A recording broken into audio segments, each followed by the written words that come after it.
Very recently, Chiponda Chimbelu was featured on the Black Expat, and his interview was rather popular. Chiponda, who's a Berlin-based journalist, shared his experiences about the multiple identities he holds as a Zambian, American, Black, gay man living in Europe. As you can imagine, there was a lot to unpack, and we didn't get to it all, so he's back. In this episode, while he was on the road in Italy, we decided to take a closer look at everything we just couldn't get to the first time. We talked the concept of European identity, global citizenship, being a Black journalist in white media spaces, and the racial dynamics of African passports. And that was just for starters. Welcome to the Global Chatter.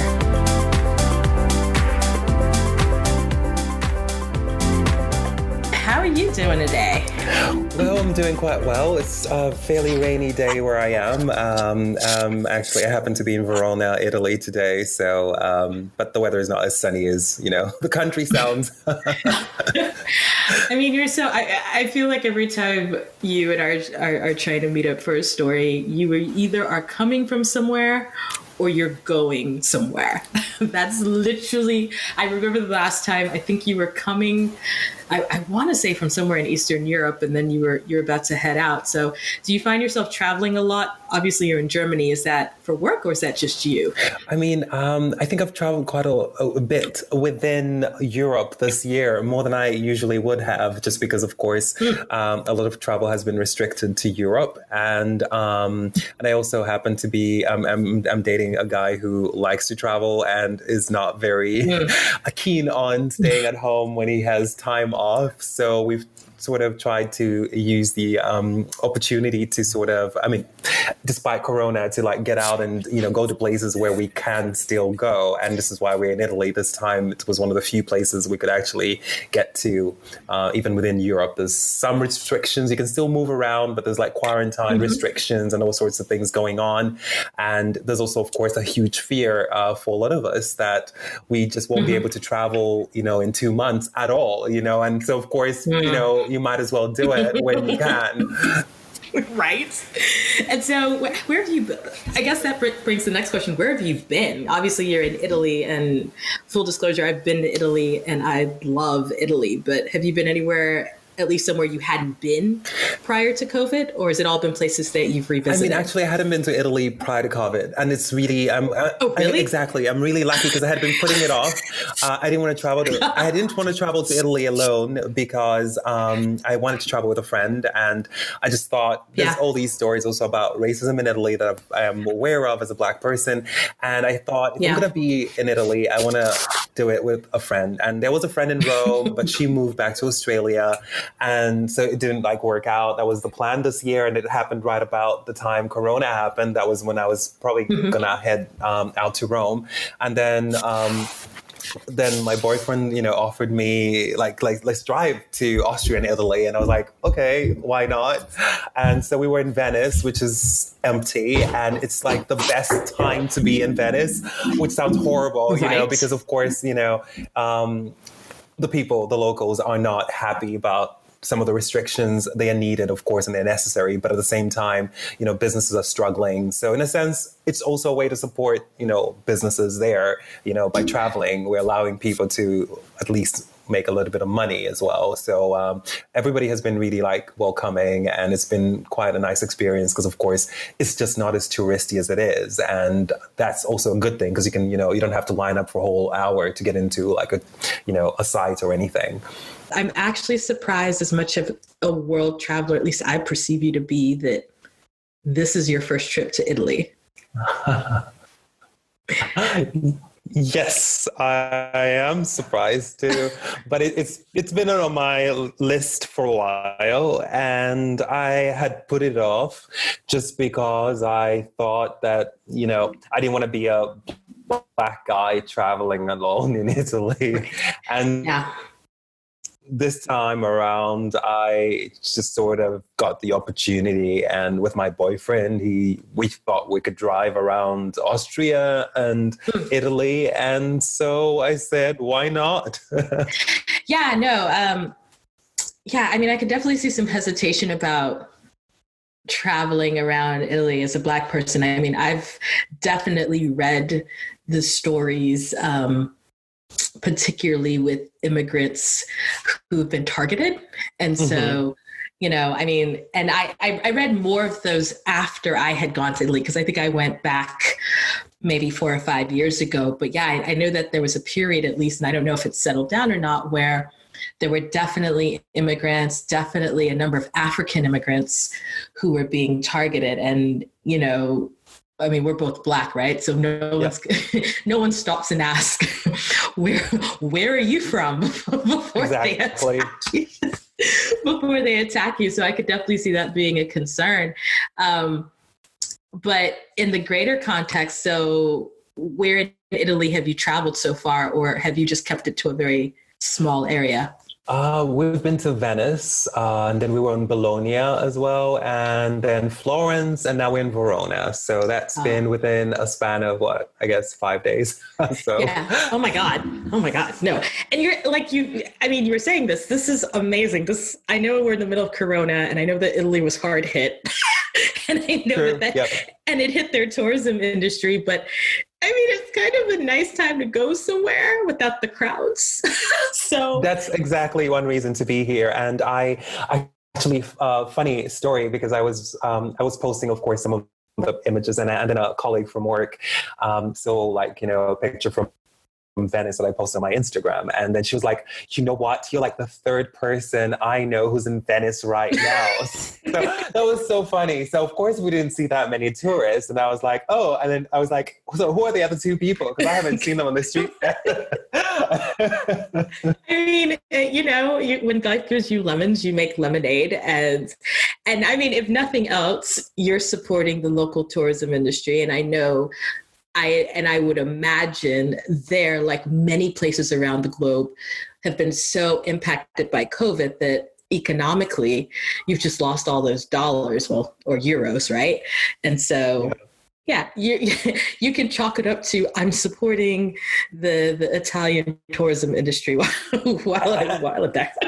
And I mean, I have to admit, it's not like it's super, it's not like it's the same being a tourist now as it was, say, a year ago, because of course, you have to wear masks on the streets as well here in Italy. Yeah. They're like, super strict compared to like Germany, where you don't have to wear masks on the street. And so it's been kind of restrictive in terms of you have to wear a mask all the time. And if you go to a restaurant, you only take the mask off when you sit down. So, of course, if you found that wearing a mask, you're going to be fined like €1,000. Oh my so gosh.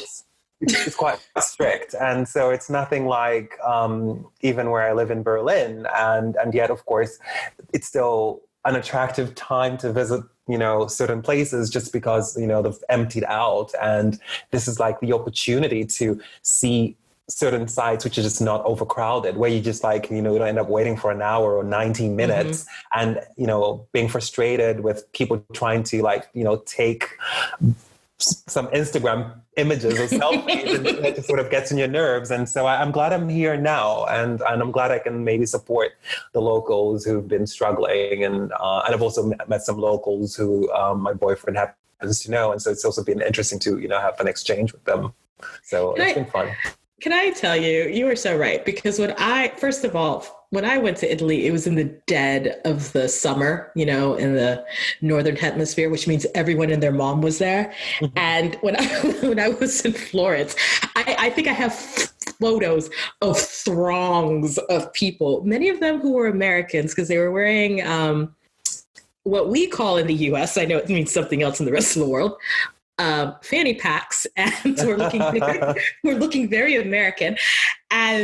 And I remember I was there for an educational experience, and the women I was with, very few of them had ever really traveled before. And every 2 seconds, it was a photo in front of something major, but you had to wait for whoever was taking the photo in front of the river, or in front of the piece of artwork. And I think we were looking at Michelangelo's David. And oh my gosh. Well, first of all, that's another spot where you can imagine everyone is there to take a photo with. And then it's like, get your photo and get it quick, because there's 800 people. So, Yeah, I would imagine it is. It is a little bit different experience, and of course now we're all wearing masks. And I didn't realize that you're required to wear them when you're out and about, as opposed to just in a building, which is what's happening in the U.S. Yeah. So, I mean, so if you're not wearing one, they really will just come up and find you, or? I haven't tried it, but Okay. I've been told. I think I don't want to spend €1,000 for not following rules. So I'm not gonna be trying that one out. I love it. Yeah, I mean, and once again, we can understand because Italy was one of the countries that at least we saw in Europe that was heavily hit. So obviously they're trying to take those precautions. But I guess then, which makes me curious, what has been the experience in Germany? So in terms of, was Germany restrictive during kind of the peak, or at least the first peak of this? Or did you find, okay, you have to wear a mask when you go into certain places, but things were a little bit normal? I mean, to be honest, Germany hasn't been as restrictive as other European countries. And I think Germany as a country in itself has been fairly lucky. And I don't know if that's a combination of good rules and a good healthcare system, or if it's just, I have no idea what it is, but I think it's a combination, is what a lot of people have been saying. And I think I've been very lucky to live in a place like Germany at this time, just because it didn't hit Germany as bad as it hit France or the UK, for instance. And even the restrictions in the UK, France, the Netherlands, and Belgium, Italy, Spain, all far more restrictive than Germany, at least where I live, Berlin. And Bavaria was quite restrictive, but still it was not by any means as bad as, Italy or Spain at its worst. And they had lockdowns that lasted I think 8 weeks. And our lockdown lasted really pretty much, I think, about 4 to 6 weeks, the hard lockdown. And that was it wasn't even as strict as the one in Italy, where, I was speaking to my boyfriend's friends here, and they were telling me, they had to they would celebrate, families had, would fight over who would take out the trash, because that was a moment to get out of the house. That was the joke. I don't know if it was true, but that was the joke. And we just didn't have that in Germany, whereby, we were allowed to take walks. You could, go walk in the park. You could walk without a mask in the park. You could, do whatever in terms of, being out in nature, or even just taking a walk on the street. And I think that's quite a huge difference. And I think as a result, and the coronavirus actually hit at a time when, spring was, just about to happen. And then of course it was spring. So the fact that we couldn't really go out didn't disturb most people as much. Whereas of course now it's getting colder, and I don't know how it's going to turn out if we, could get further restrictions. So I'm curious then, because I'm always curious about how other people perceive other places handling the same thing. So obviously living in Germany, and you're in the media, I'm sure you saw and have been watching the US, and kind of the US response. How do you think that was perceived, at least in your circle, or, in your corner of the world? What was the perception? And I'm also asking you, of course, and we'll get into this a little bit more about identity, but as someone who at least is a US passport holder and has lived here.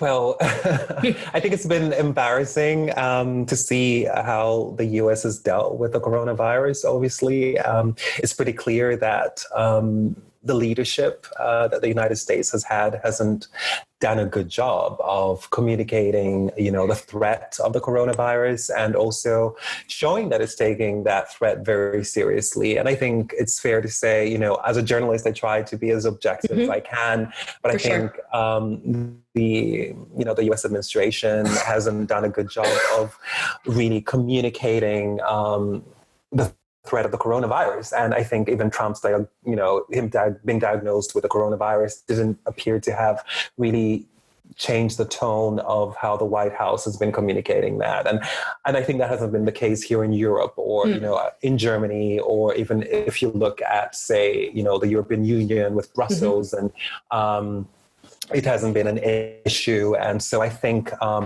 we can't compare there. And I think it's just sort of being every moment I feel like, oh God, it's so embarrassing. And yeah, Right. I don't want to watch the news. I don't want to watch the press conferences because it's just sort of like, I want to, it's just sort of embarrassing. You feel ashamed, and that's not a good place to be in. And of course, seeing the numbers of cases, and also just the health inequality. And of course, there's also inequality within Europe in terms of different social classes. But healthcare is seen as a right and not a service. And I think this has sort of been a wake-up call for the United States that, the fact that some people don't have access to good healthcare means that there's a danger for everyone else, and of course, also maybe having an economy that makes people work 2-3 jobs, and having people who don't have savings and all of that plays a huge role when something like coronavirus hits, because we just don't have like the types of social services that you need to be able to help people when they're going through a hard time. Yeah, I mean, I think you've touched on this. I think it's really interesting when you are an American and you're outside of the country and you're kind of looking in, right? Because I've said this before to other people, you're with the greater world who's watching it. It's almost like looking at a movie, except you know what's going on behind the scenes because you know how the cookie is made, right? So even thinking about like watching how this is all played out, I know that for me, when I lived abroad and things were happening in the US, there's some things that seem so clear to me, and I didn't know if it was actually I shouldn't say this. I think part of it was a result of the fact that I was outside of the US. So to me, certain things looked very strange, right? And just said, well, why don't you just do this, right? Like you're watching a movie. But I think it's a little bit different when you're in the environment because, you're all kind of breathing the same air and having these arguments, but don't realize that there are other options that are available. And to your point, I agree. I think that one thing COVID has done is that it's exposed a lot of our weaknesses and a lot of areas of growth, right? Like healthcare is a big one with so many people working from home. Childcare has been a big issue as well. And the burden that many families have had to try to do the duality of meeting the job's needs, because obviously they need to get paid as well as taking care of their families. And so, I mean, those are the two right off top of my head. And then of course the disparities in healthcare, especially when you look at Black and Brown communities here who have had disproportionate numbers of fatalities because of this. And so, yeah, I think it's weird. The whole thing has been weird and strange. And so, since you mentioned the current occupant of the White House, I'm curious. I mean, you're an American abroad. I'm gonna put you on the spot. Do you vote? Are you registered to vote? Yes, I am registered to vote, and I have voted because I definitely think it's definitely the duty of every American, even those I do not agree with, to vote, to cast a vote, and that's part of the democratic process. And I think this was as important at any time at any point in history, but just because I feel so strongly about what has been happening as a person, and I feel like it's important to use your voice, and one of the ways of using your voice is just by voting. Absolutely. No, I totally hear that. And so I guess if we've talked half of your identity, how do you see your identity both as an American and how do you see your Zambian identity?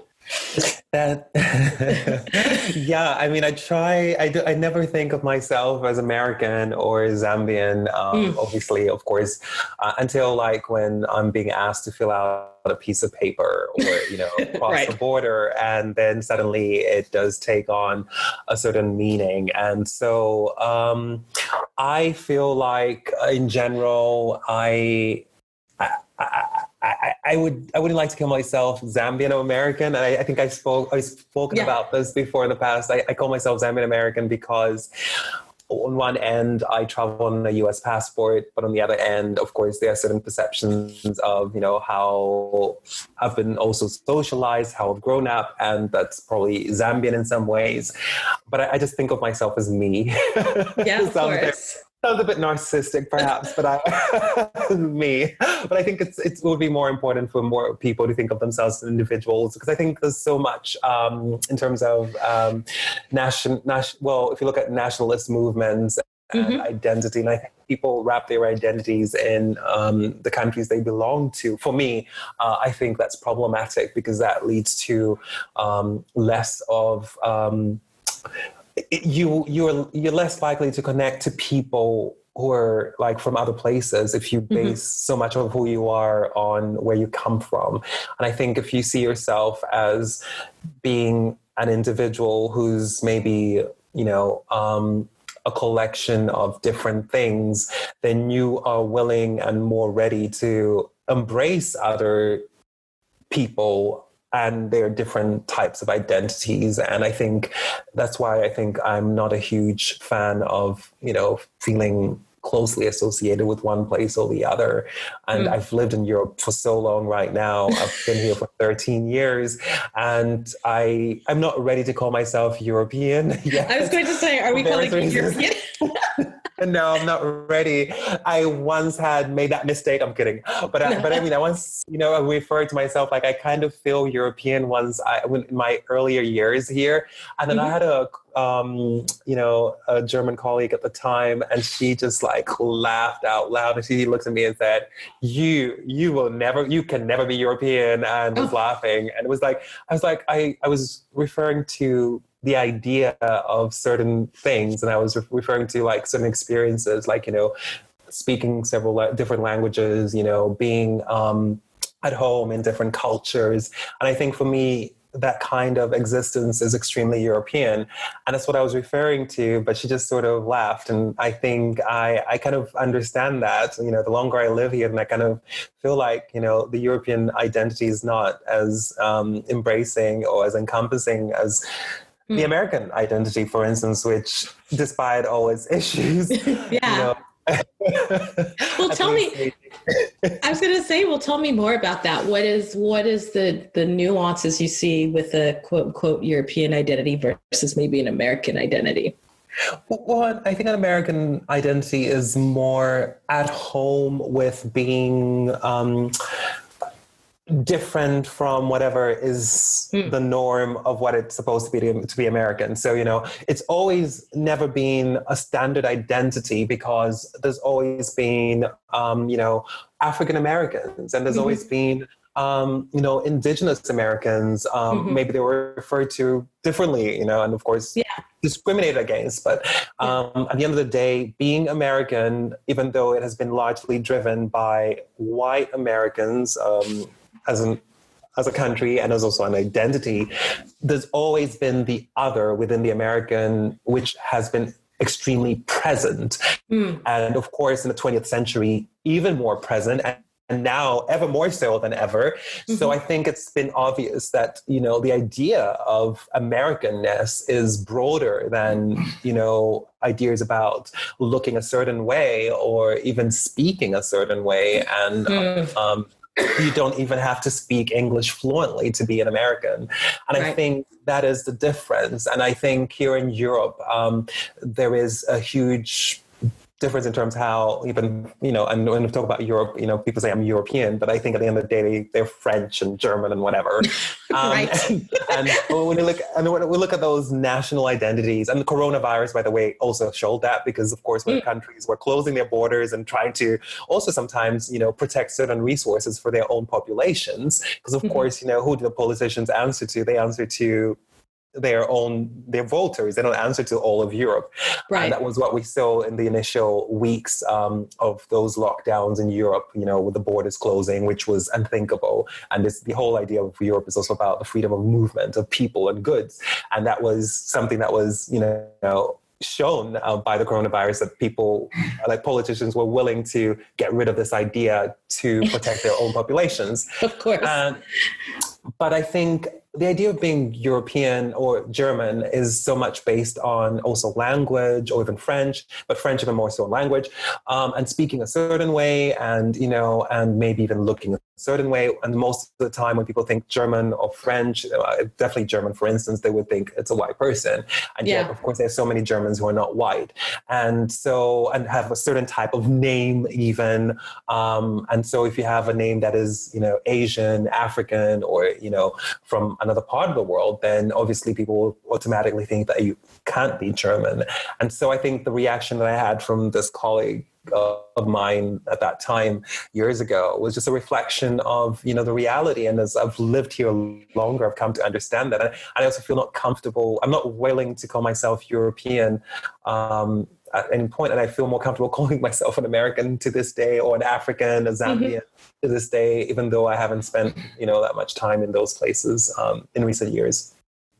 I mean, this is like a super good point, because as you were speaking, I was thinking, okay, you are right. When you do think about the U.S., history is crazy, right? And there's a lot of parts of it that aren't the best. And there's obviously been issues with discrimination and whatnot. But you are right that there's always been different groups, even from the early onset. And I think maybe to your point, because we were never homogenous, it's this idea of American can be that umbrella for a lot of people.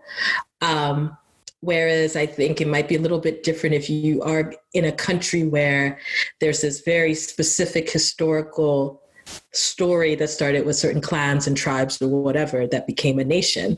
And the other thing that I thought, and this is almost like a comparison, is that to the point that you made, if we have this idea, we're thinking Europeans are similar, but they're really not, because you just kind of laid out and gave examples with these other countries.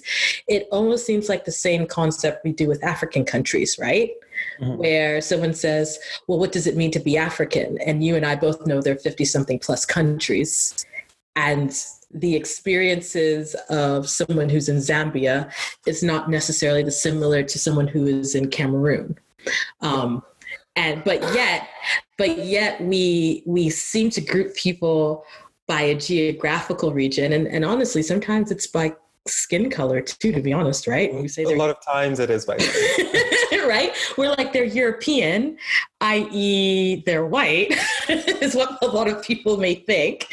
They're African, i.e. they're black, and just assume, well, all these countries that are living next to each other and the people may have a majority that share the same skin color have a continental way of living, which quite frankly isn't true. Because I would imagine living in Albania or North Macedonia is very different than living in Luxembourg or in France. I'm pretty sure about that. It is very different. I haven't been to Albania or North Macedonia, by the way. I'm just spitballing. I could be wrong. I'm sure someone will send me a message, but I'm just saying, I feel like at a very basic level, even Eastern Europe and Western Europe, there are very different nuances. So then, do you buy into this concept? And I've always kind of wrestled with this term, especially in the recent years, of global citizenry, right? So being a global citizen, I've heard people use it for and against. And is that something that you thought of, or you even think it applies to you, or not so much? I don't know. Of course, the problem with a term like global citizen is that it can obviously be taken and used by, different types of people to imply like, an elitist group of people that, excludes people from certain social classes, or people of a certain education. And of course, I think initially the term global citizen was, of course, very encouraging in a way, because obviously it meant that you were from everywhere, like you were someone like me. But I feel like these days I'm less willing to use the term global citizen, and I'll be more like, I feel like I'm definitely what, I think this is a term that who's the author of that book, Ghana Must Go? I know her name. Yeah. I've seen her face in the TED Talk. I know her name, but it should be on the tip of my tongue. I should have looked it up. I didn't know I would say this, but she is the author of Ghana Must Go, and she wrote an essay which was in I think I can't remember which publication anymore, and she came up with this term Afropolitan, and I think that is definitely what I see myself. And I was wondering, should I call myself Afropolitan now? I just thought maybe that would be something that's more interesting. And I mean, also another person I would also bring up. His name is he's the author of a book Afropolitan, and Johnny Pitts. Johnny Pitts, and I haven't spoken with him. I was hoping that I would maybe at some point speak with him or interview him. And I read his book and I mocked it. I think I should have probably spent more time mocking the things I didn't want to read again. He's on my list. He follows us on Twitter, so that's good. And I would recommend his book to anyone who wants to sort of, at least understand what African and Black identity in Europe is sort of about, and sort of like diving into, Black identity in Europe. I would just say Black because, of course, it's more encompassing, but of course it includes Blacks from everyone, from everywhere. That is, for every one of us. And I don't know if you know the premise of his book, whereby he goes to different cities in Europe, and not every city, obviously, but different cities, different countries, and meets up with, Black intellectuals and Black artists, and sort of like, people with different like ideas, and people who also, trying to fight for more rights or fight against discrimination of Black people in their countries. So it would be France, Belgium, the Netherlands, and he meets a couple of Black people in Berlin as well. I wasn't too keen on his experience in Berlin, but I'm not going to get into that. That's the only part I didn't like about the book, but everything else was good.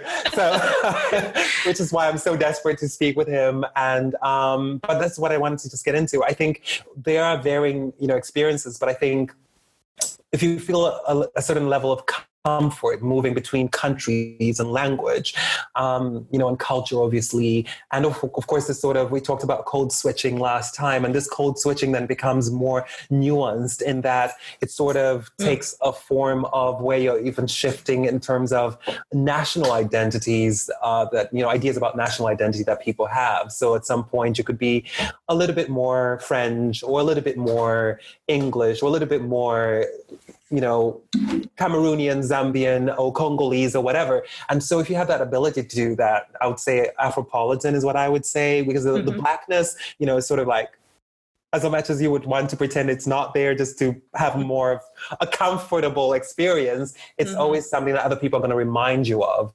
And I think this is where I would feel more comfortable, like calling myself an Afropolitan rather than a global citizen, because I think being Black marks you in a very different way, or being African, and which generally also means you're Black, generally, not all the time, marks you in such a way that the Afro part or the African part is so visible on you, especially for those of us who actually did even spend time on the African continent. It's very different. I would say Afropolitan would be the way to go.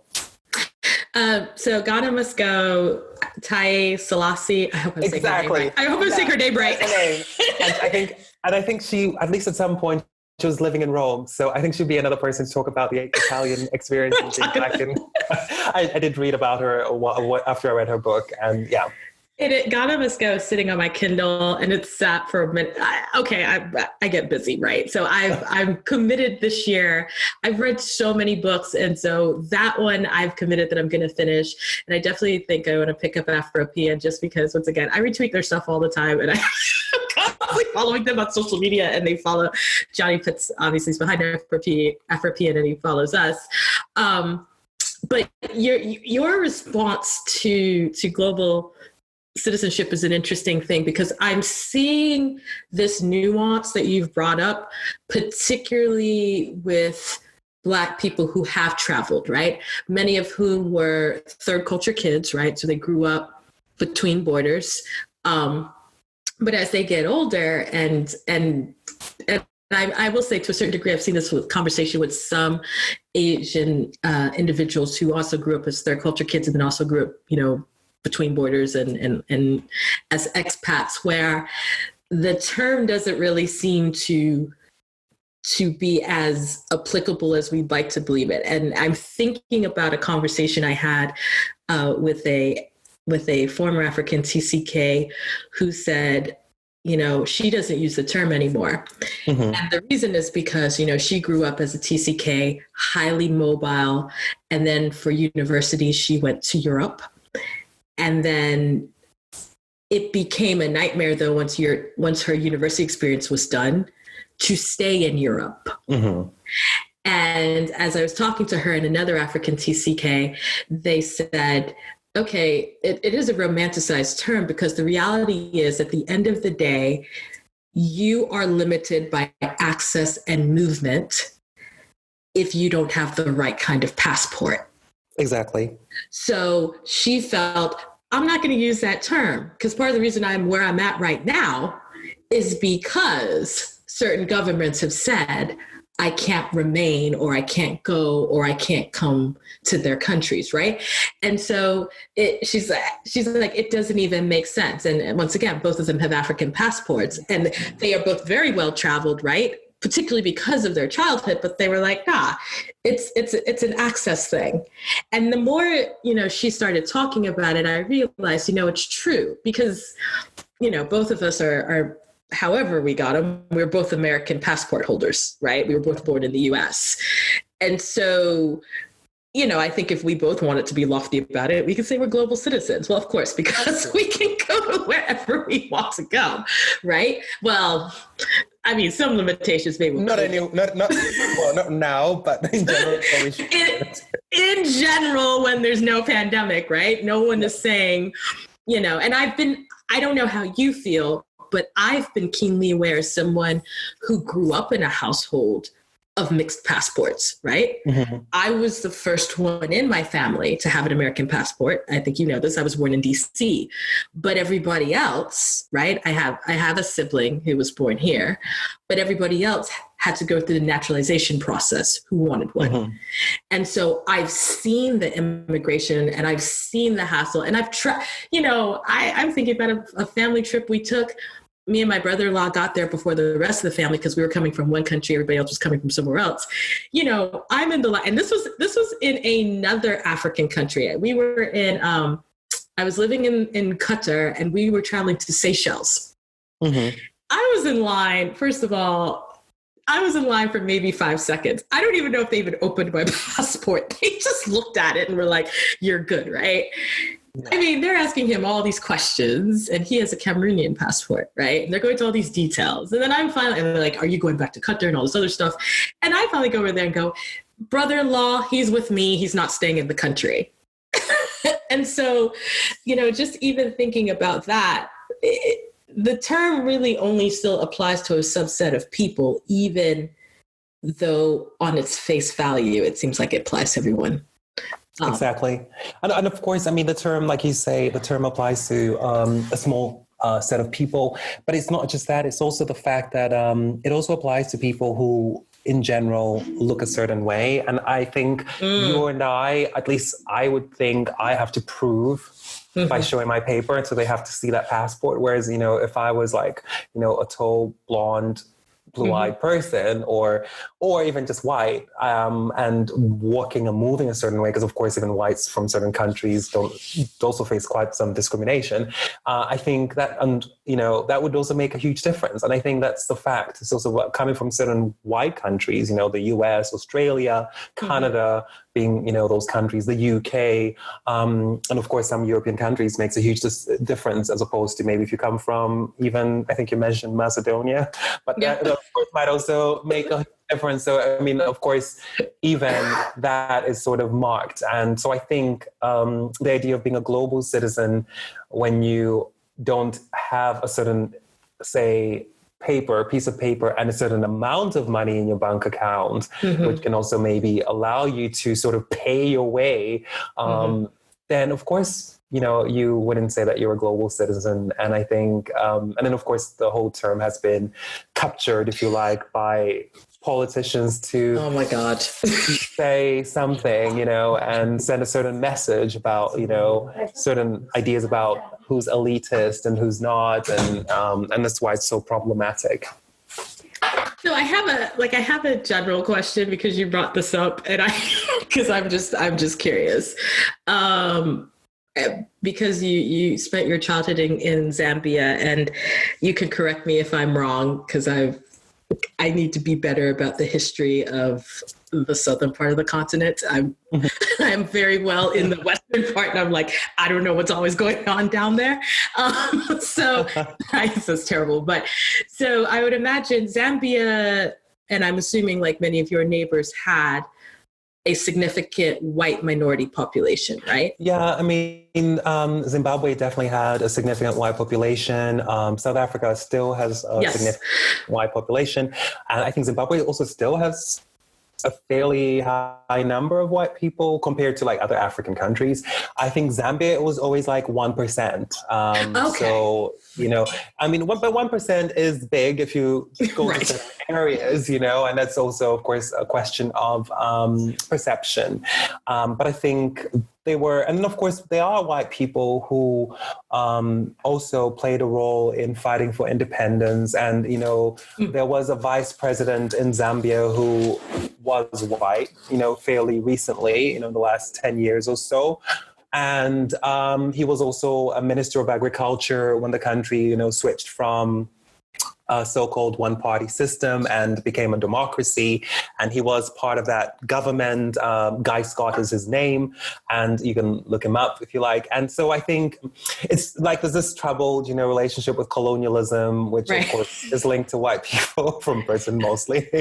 And so and he was also, of Scottish origin, but he has a Zambian passport, and so did his father. And so, it's so sort of like, it's sort of an awkward relationship, but it can work. So I think, like, the thing is that what I think growing up in a place like Zambia was sort of disturbing is that, of course, in a sense, like, white people were also othered, but they were othered in a way that they were privileged, and they were seen as better, and they would get more for the same job because people naturally thought that they offered more or something like that.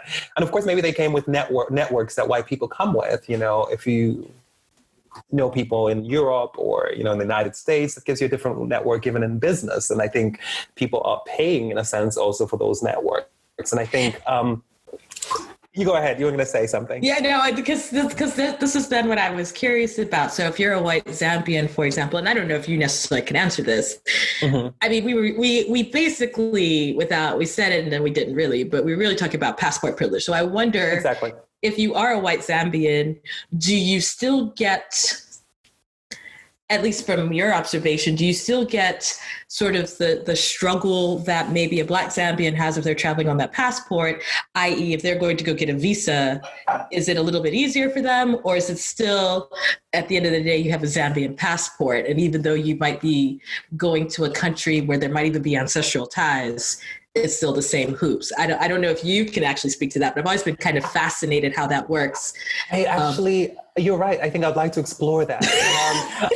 There's a story that you can do, and then you can credit me, because this is just me being nosy. Like, I don't have an agenda here. I'm just... No, I like that story. I mean, it's sort of interesting because, of course, I mean, I do know white people who grow up in Zambia, and I think a lot of them I've never really spoken to about this. I think when some of the people who were like in class with me at primary school and moved on, and they, sort of their life trajectory was fairly different from mine. And, but I think they generally still got some, like points of access that maybe the vast majority of the people I went to school with didn't necessarily get. And those would be things like, if you had a grandparent who's from the UK or is British or German or whatever, then you could, piggyback on your grandmother's identity and get a European passport, you know? And so there's all these sort of like, then they would be like dual nationals of the UK, Right. Zambia. And so they can travel on a Zambian passport, but also on the British passport. And so that sort of gives them a different, you know, like accessibility just to, you know, Europe and the rest of the world as well. And I think that's sort of the various differences. And of course, it doesn't matter, you know, how well educated I am. I think even to this day, if I walk into a room with a white person who maybe doesn't even have the same amount of education, the first thing that people see is my skin color. And I think they're still going to judge me by that. And I think it's fair to say that most people in the world are not going to think of me as the person who offers, you know, who's going to offer more in terms of education and experience, even if I do on paper. But if I don't speak and I don't say, I don't show that. And I think in general, that's just the way the world works, which is why we have Black Lives Matter protests across the world, you know, and there's a reason why that's been happening. And, you know, if you look at Guangzhou as well in China, where, you know, we had those protests following, you know, Africans being treated a certain way. In the Middle East, you know, it's been documented in terms of how Africans are treated. So I think there's a general type of racism against Black people, which is extremely pervasive across the whole world. And that also plays a role in how, you know, we are perceived even in a professional environment. Yeah, no, I mean, I feel like you just opened up a can of worms, right? In a good way. Once again, in a totally good way, because you're talking, and I was thinking of an example of a friend of mine that I knew had moved to Argentina, married an Argentinian man. And, you know, I think he had an Italian passport and he'd never been to Italy, but his grandfather, right? Because their last name is Italian, right? Moved to Argentina and God knows when. Right. And it was, you know, through that lineage, he had access essentially to a European passport, right? And so even what you just said, if you're a white Zambian, right? If the historical ties, and obviously I would extrapolate this to other parts of Africa that had significant white populations, right? That, you know, had been there for a while, not recent immigrants. But yeah, I guess you still get that benefit of, you know, your family may have come from Belgium, or they may have come from the UK, or they may have come from the Netherlands, who knows how long ago, but you still get that privilege. And so, I mean, I think that is the story. I'm just, like I said, I put that seed out there. And exactly. And I think that's kind of important that you mentioned that when we're talking about anti-Black racism. The one way we could also look at that is, I don't know if you've heard of the Windrush generation from the Caribbean. And of course, the trouble that they had in the UK with some people whose papers got lost and had been living in the UK their whole lives and whatever. And then at some point they, you know, they would be like deported. And it was sort of like a huge scandal within, you know, the UK regarding how some Black people from the Caribbean who had, of course, emigrated in the 50s, I think in the 60s as well. I think that was probably that time period. And, you know, that rule doesn't apply to Black people. Saying, you know, if your grandparent in the Caribbean had a British passport, and then, of course, most of them didn't have a British passport.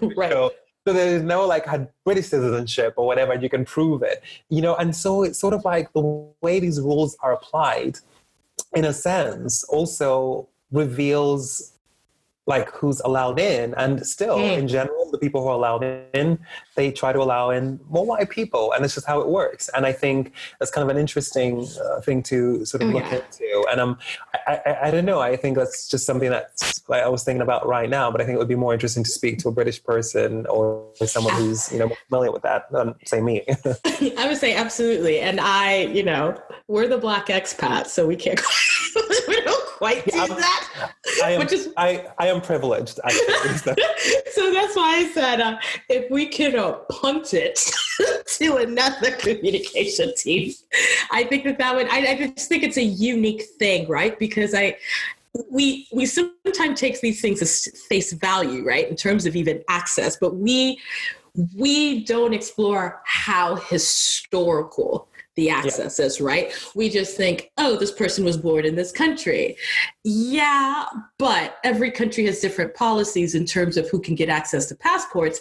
And then all of a sudden you start to realize, well, you might think that this person and this person, with the only nuanced difference being skin color, they're born in the same country, they would both have limited access, until you start to realize that might not quite be the case, right? Because once again, depending on when their family came, what the rules were, they may still have access to a European country, for example, that the average Zambian obviously is not going to have, because they're people of the soil, I guess. They've been there. Whereas depending on when your family immigrated from one of these other countries, you may still have access. So yeah, it's just something I've been fascinated for a while and haven't figured out yet how to get that story.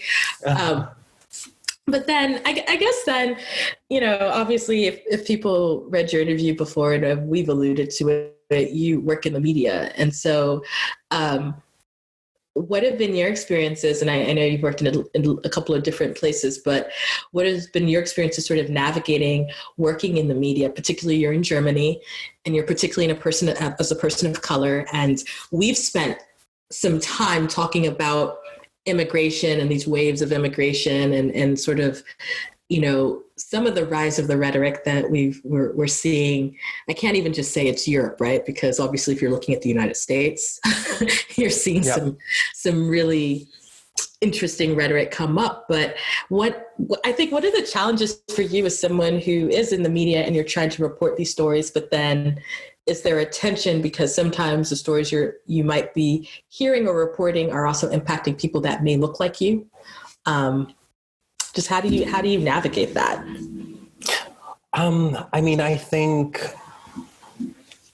don't know. I'm trying to think about it because, of course, this year has been sort of an exception because this is the one year I can say that I've been able to probably speak about my experiences as a Black person, starting obviously with following the killing of George Floyd. Then it became obvious that not everybody, but I think in general, the willingness to listen became more apparent. Whereas before that, I think it just wasn't there, because I think the discussion on racism in newsrooms isn't something that has been very obvious as a societal problem. And I think that's sort of shifting gradually. But I think it's still a space that needs to be, it's still not a comfortable space, to say the least, because I think for me as a Black person, obviously, it's almost like I've always had to either kind of think twice about saying or speaking up. And it's always been disturbing, if maybe sometimes I've not been involved in certain stories, but I'm sometimes aware that the people behind the story are all white. And, if they're talking about migration affecting mostly brown and Black people, for me, it's not even a question of them just getting the story right. I think it just sort of says a lot about power dynamics. And I think to not reflect on that is problematic. But of course, I haven't been in a position to change that as one journalist. Of course, I have people of color as well. And I've had these, discussions with other Blacks, so people of color, mostly other people of color, because I haven't encountered too many other Black people. Well, there's that. I'm not going to say, there are some Black people, of course, where I work and everything, but it's not always been people on the same team. So Gotcha.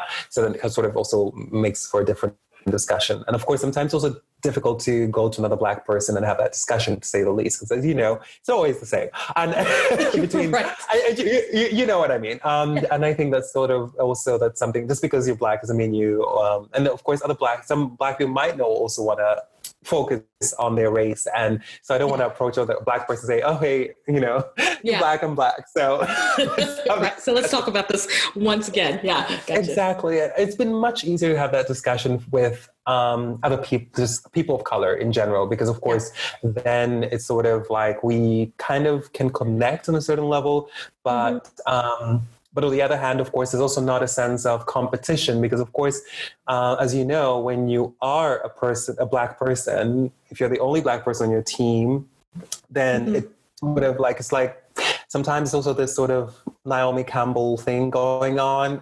You know what I mean? And Tyra walks in and sort of... I mean, that might be the best metaphor used for anything. Because if you said it and I knew exactly, I don't know why, I was like, yeah, because she's Naomi. She's the one. Yeah. She's the one, exactly. And here comes Tyra. How dare you? No, it's not. Okay. It's sort of a sense of there can be only room for one person who's Black here, or there can be only room for one person of color. And I think other people of color also experience it. But I think it's different when I speak to maybe an Arab colleague or a colleague from, the Middle East or South Asia.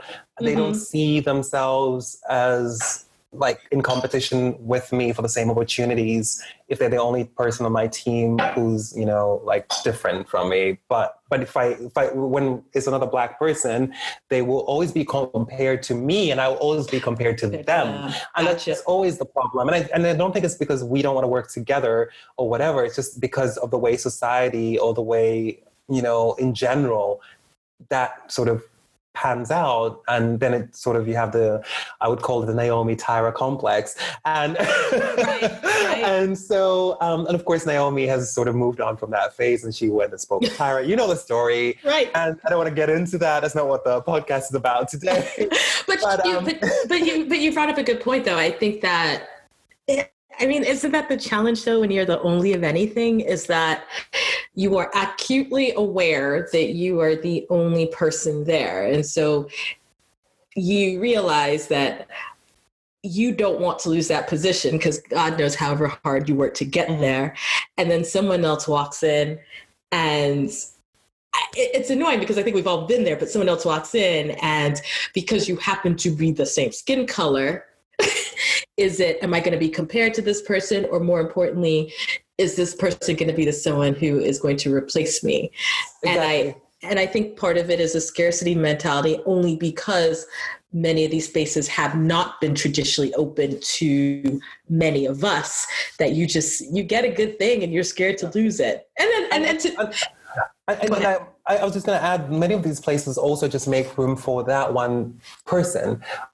In general. Right. And I think this is not a narrative that Black people have, come up with themselves. I mean, if you read, there's in Afropolitan, we just spoke about Johnny Pitts, and they need to give me some affiliate money for all the talking we're doing about Afropolitan. We'll come back to him, because I think he mentions an example of someone who works within. I don't want to speak too much about my own experiences because I still work where I work. It's still working, and I don't want to get into that. But I think I would rather quote someone else's experience, and I think I've also spoken to other people, in the media world, and I think his description of this experience, where there's a Black guy who is supposed to be to do a news reading role or something, and then the reaction they give him is that they already have another Black person. So, or something like that. So he's not seen as a newsreader. He is seen as a Black person. And since they already have that Black person, right, he will not even have the opportunity to show what he can do, because there's only room for that single one.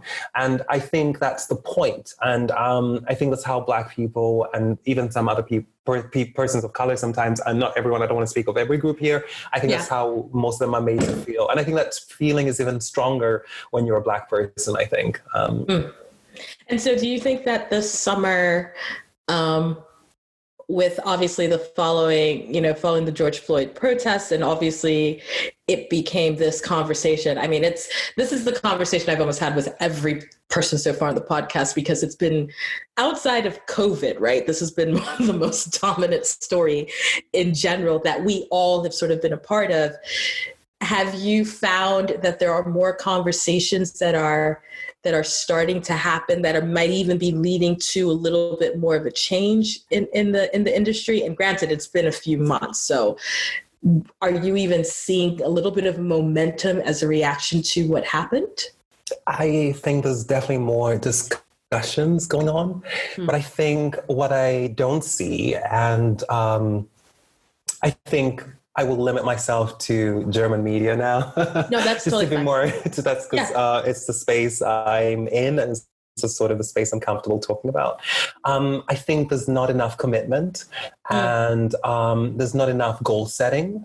And I think it's also about not naming things, because of course, in Germany, people don't want to speak about race. So I think, if there is anti-Black or like when you speak of specific groups of people, then you have to name it. And I think it has to be clear, like, if we want to move on, we have to be clear about who's missing in the newsroom and whose perspective isn't there.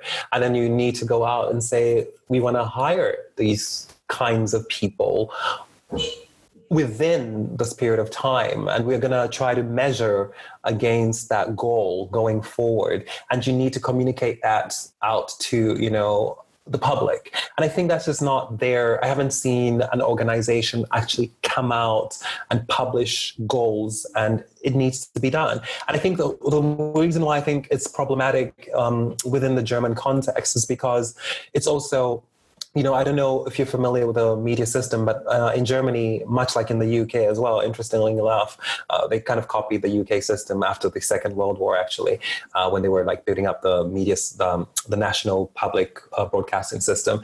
And people pay a TV/radio license fee. So anyone who owns like well, pretty much every household has to pay it, basically. So I pay about 52 euros every 3 months. So for a year, it adds up to about 200 euros roughly in TV/radio license fee. And that's money that every household in Germany pays. It's a lot of money for the public broadcasting system. And that money goes to the public broadcasters. So they do get a lot of money, and to not have certain segments of the population represented. So, there is no like, I would say there's no quota for, Muslims, for instance, in Germany. That's not, of course, an ethnic identity, but we have a huge segment of the population.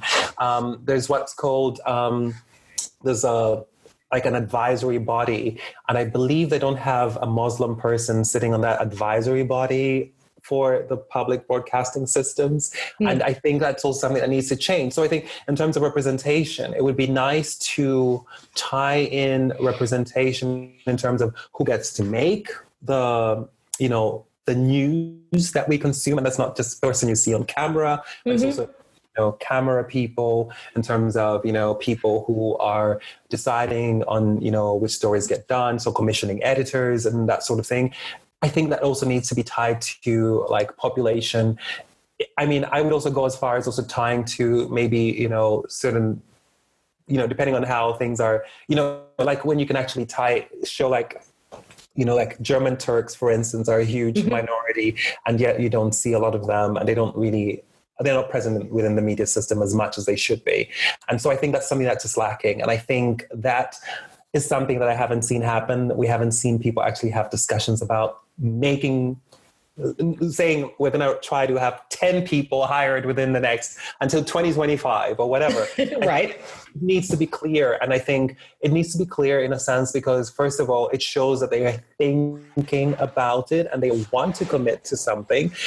And then it also needs to be clear because I think I also want to be able to call them up on it. And, and then of course, they also need to be able to explain to people why they haven't reached that goal. Of course, it's okay to have a goal, but maybe they will fail, and it's fine for them to fail, but at least they should be trying to reach it. And I think that's something that needs to happen. And I think there's so many Germans of, color and Black Germans now, especially younger Germans. And I think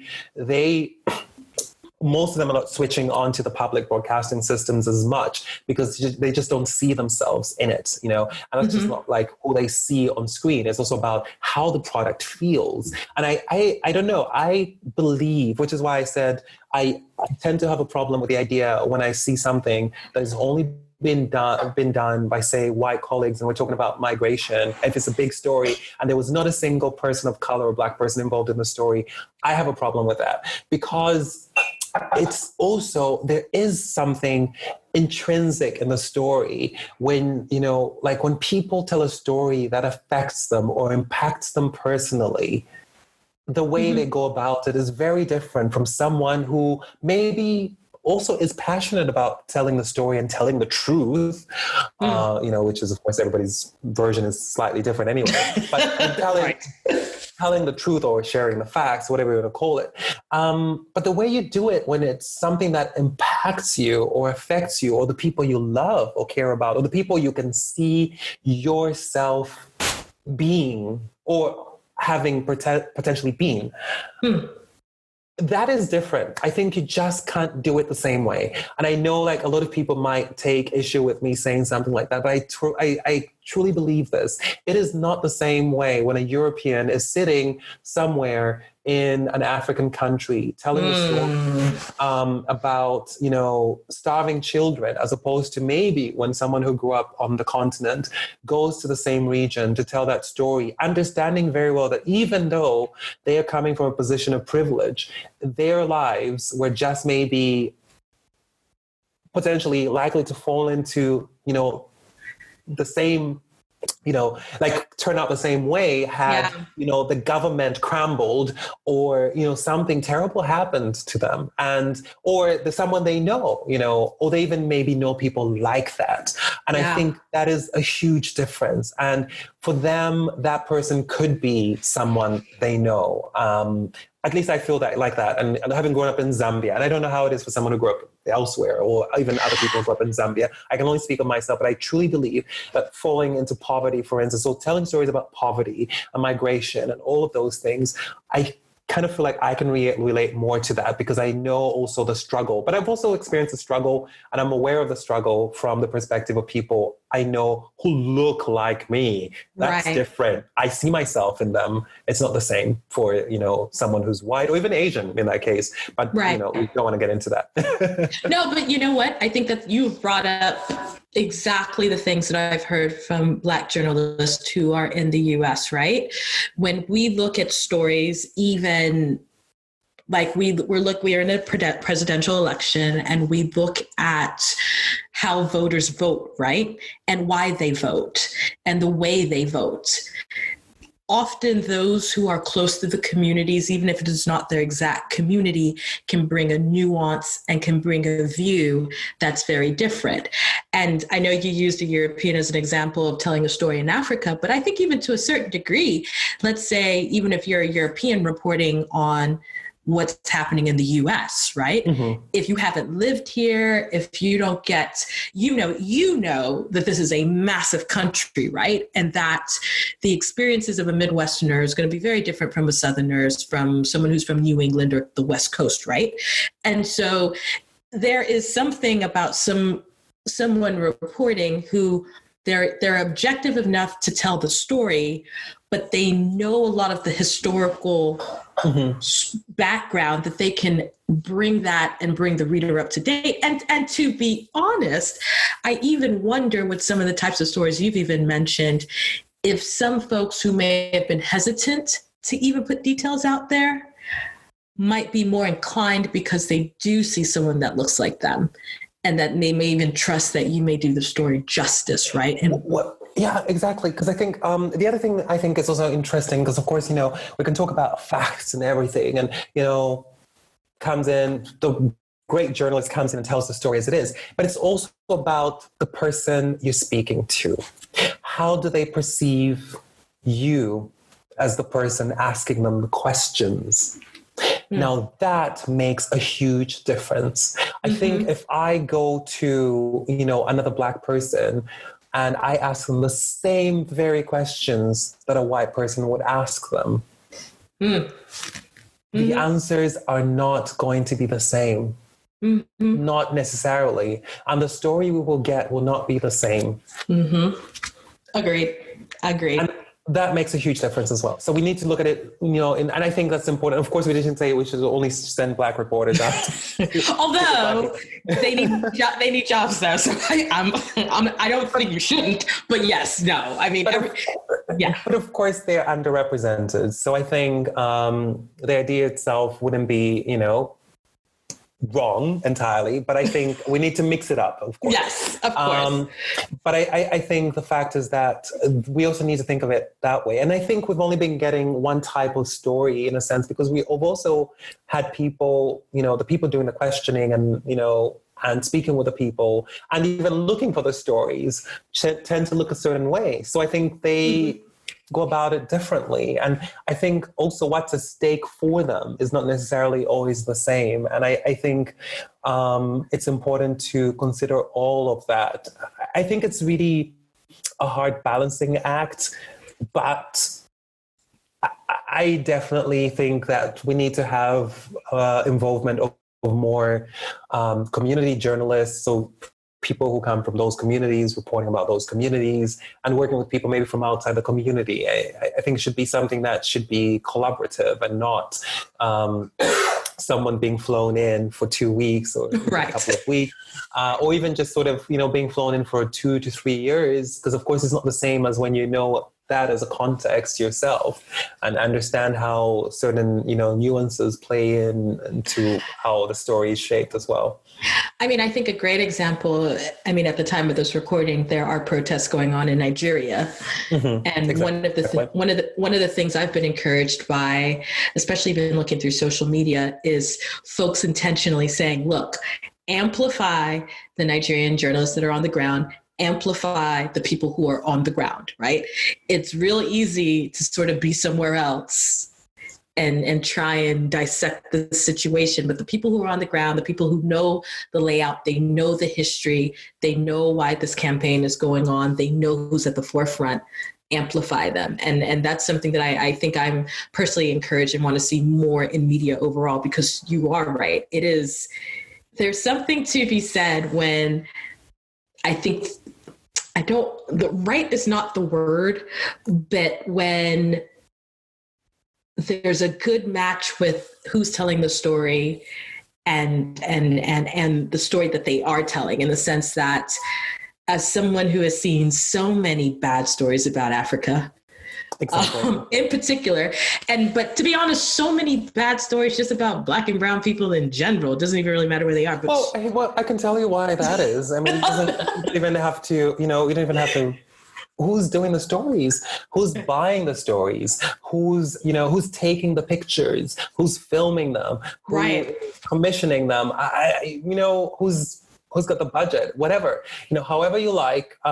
It's pretty clear that it's generally not the people who the stories are about in those cases. Right. And I think that makes a huge difference. And I think as long as it remains like that, we have a problem. But then, of course, we have a problem because as journalism, stays sort of elitist, to use another corrupted word, which could be good or bad, but in this case, it sounds a bit more negative. As long as it stays like that, sort of like classist and elitist, or exclusionary in terms of only including certain people, and also even only including Black people who are a certain way and people of color who tend to be a certain way, because it's sort of, you almost have to mold yourself to speak a certain way and dress a certain way and, do certain things, go to certain universities and all of that in order for you to get in. Otherwise, you're never allowed into the club. And if it stays like that, then of course the people won't always read those stories or want to watch them, because I think the audience isn't fooled. And I think social media has actually shown us that people would rather, watch something crappy, or something that is not even in great quality, but maybe more authentic, than watch something that doesn't reflect what they see as the truth.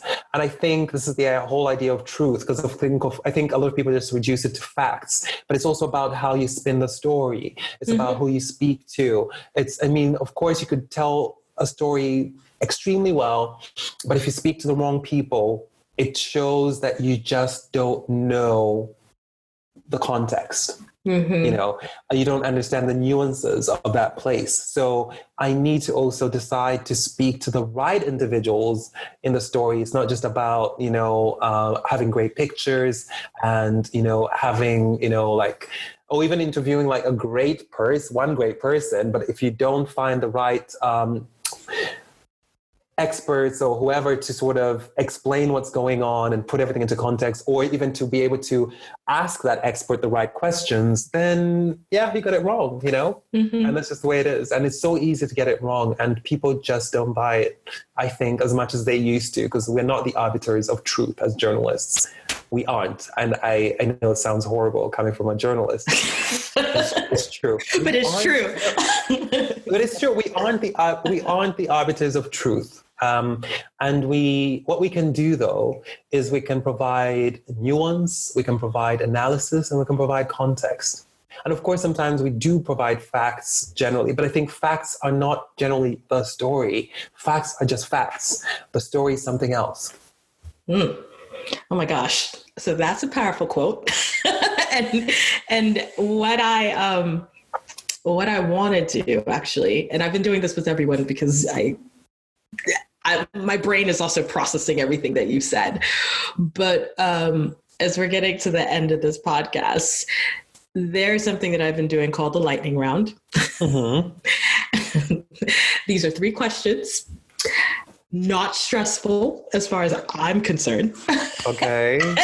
Yeah. Like a trick question. I think I set it up and then everyone's like, oh God, what is she going to say? But these are just 3 questions that whatever pops into your head. I'll probably ask you why. So, you know, don't worry about it. Okay. You ready? You ready? Ready. Okay.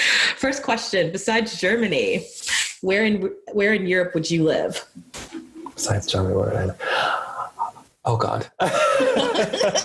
That's usually the first response to any question I ask is lightning round. Oh God. Where would I go? Oh, I'm quite happy in Germany right now, and it's hard. But Germany is not an option, so you've got to pick another place. Another place. Oh my God. I think I would like to try Switzerland. And I'm not sure if it's the French speaking or the German speaking part. and you can speak both, so I guess it works. Have you been to Switzerland? I've been to Zurich only. I haven't been to Geneva yet. so based on Zurich, okay. I don't think I've been to Zurich and Geneva, and by being I mean the airport. I actually haven't gotten out of it. Why? Good airport. I was gonna say, why Switzerland? What's the appeal? Well, I think, like I said, they have a French-speaking part and a German-speaking part. And I actually want to, if I did go, I would want to try the French-speaking part. I'd want to go to Geneva because I really feel like I need to live, in a French-speaking country if I can next. To keep up the French. Exactly. This is actually like a part B, which just has nothing with. Yeah, this is a part B. Do you think you'll ever live back in Africa again? I would like to try. I would like to try, definitely. Would it be Zambia or somewhere else? Definitely somewhere else. Okay, that's fair. Okay. I'm sorry to the Zambians out there. I have to say that. I'm sorry to the Zambians out there, but I guess I'm a sellout in that one. You're just definitely somewhere else. Somewhere else. I mean, I don't know. What would be on the short list? I have a guess, but I don't know. South Africa. That was my guess. South Africa is top of the list right now. I just need to try to at least spend 6 months to a year there. I'd like to. Yeah. I could see that. That was my first thought. I'm like, I bet he's going to say South Africa. Yeah. Second question. What's a piece of advice you'd have for someone who want to break into journalism or communications, especially on the international scene? Wow. That's... I think one piece. So one piece. Okay. One piece of advice. One piece. Just one. It has to be a good one then. Speak a foreign language. Okay. Say more. Speak a foreign language, because I think you have to speak a foreign language just because it makes a huge difference. So I would definitely pick a major language. So I would definitely go for Spanish, French, English. Obviously, if you're not English speaking, or if it's not your mother tongue or something, then that would work as well. Chinese might be another one, or Russian. I think there's a lot happening. Definitely go for that. We're laughing way too hard as Americans. Yeah. Okay. All right, Russian. Definitely go for Russian or Chinese, and Arabic is probably good as well. I think you definitely need to look for the spheres where things are interesting, but I think it has to be interesting for you, because obviously you need to invest the time and effort, and it's not going to be worth it if you're not enjoying it. So definitely invest time in getting that language. Mm-hmm. Okay. All right. Last question. This is kind of funny in light of the Part B, C response. For those who haven't been, what do you think is the best thing about Zambia? Oh, the best thing about Zambia. I think the best thing about Zambia is the weather, to be honest. I mean, there is a time of the year where it's not that great, but it's not very long. I think the weather is great because it's hot and dry when it's really hot in general. And so, and it's not humid. So that's really good. So it's not generally sticky. And I like that. So the weather is great. And I think there's other great things too. But like I said, I mean, I've been limited to one thing right now. So I'll say the weather. I always miss the weather. I do miss the weather, like in general. That's what I really miss. And sometimes it's not that great, like I said, like anywhere. But I think in general, they have a fairly good weather, like compared to like other countries in the tropics. It's in a plateau and it's much cooler than it should be. And so it's very, very nice, I'd say,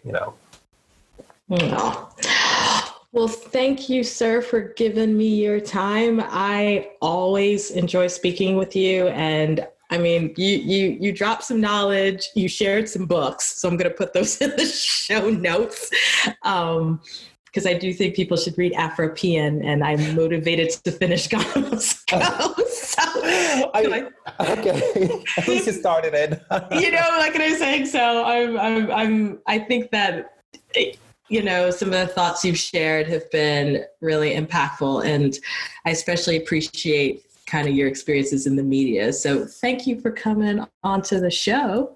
No, thank you for having me. And I'm glad we could do this. I hope we can do this again at some point. I'm more than happy to do that. I mean, you and I are probably just going to end up with a show, because every time we have these conversations, and then I think more and more about what we could talk about. And like I said, whoever wants to do that passport thing, just say that, just credit me. I don't care if you take the story, but I think that's worth it. So thank you again, and thank you for listening.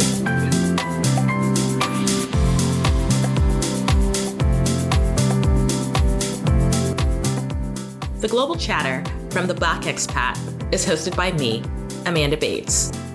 It is executive produced by Justin Williams. You can find all episodes of The Global Chatter on Spotify, Apple, or wherever you listen to your podcast.